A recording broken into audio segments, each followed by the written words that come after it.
Bonjour, je suis Hakim L'Alam et je vous propose ma chronique du jeudi 3 mars 2022.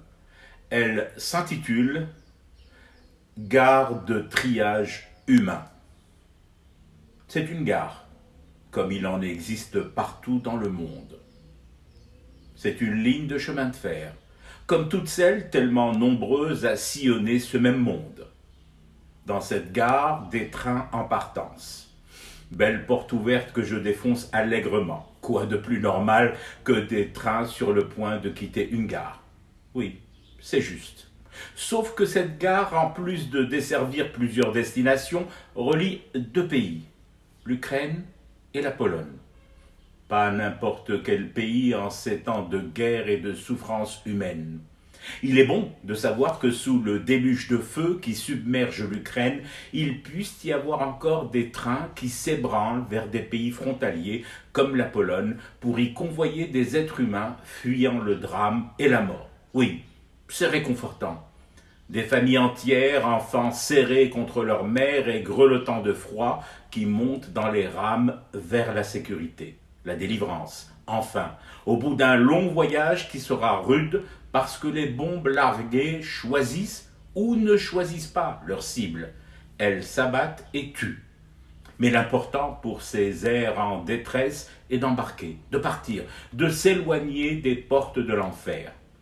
Les quais de cette gare deviennent alors la dernière étape avant le marchepied et le cuir d'un siège dans le train. La détresse monte dans ce train. Toute la détresse? Non. Parce que des êtres un peu plus bruns, beaucoup plus bruns que les autres candidats au départ, ne peuvent pas monter.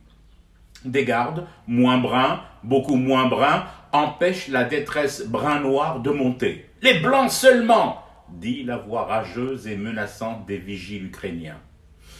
Il fut un temps maudit où des blancs étaient embarqués de force par convois ferroviaires entiers vers d'autres pays, entre autres la Pologne, pour finir parqués dans des camps. Le monde a changé. Les trains aussi, et surtout ce que peuvent en faire les hommes blancs. Aujourd'hui, ce sont des noirs, des étudiants noirs, des travailleurs résidents africains en Ukraine à qui l'on refuse de monter à bord des trains. Oui, les trains ont changé. Hier, on embarquait de force les blancs dans des trains de la mort. Aujourd'hui, on refuse aux Africains les trains de la vie, de la survie. Triage, gare de triage. Le monde libre en une semaine et des refoulements nous a appris deux nouveaux concepts. La solidarité ethnique et le racisme humanitaire. Au loin, dans les plaines vestiges de Pologne, les cheminées ne fument plus. Et l'on refuse à des Noirs de quitter les camps ukrainiens de la mort. Ceci n'est pas mon monde. Dans mon monde, les abandonnés des quais de gare de triage humain, quelle que soit la couleur de leur peau, fument du thé et restent éveillés à leur cauchemar qui continue. C'était Hakim L'Alam, je vous retrouve samedi pour une autre chronique et une autre façon de dire son amour à l'Algérie.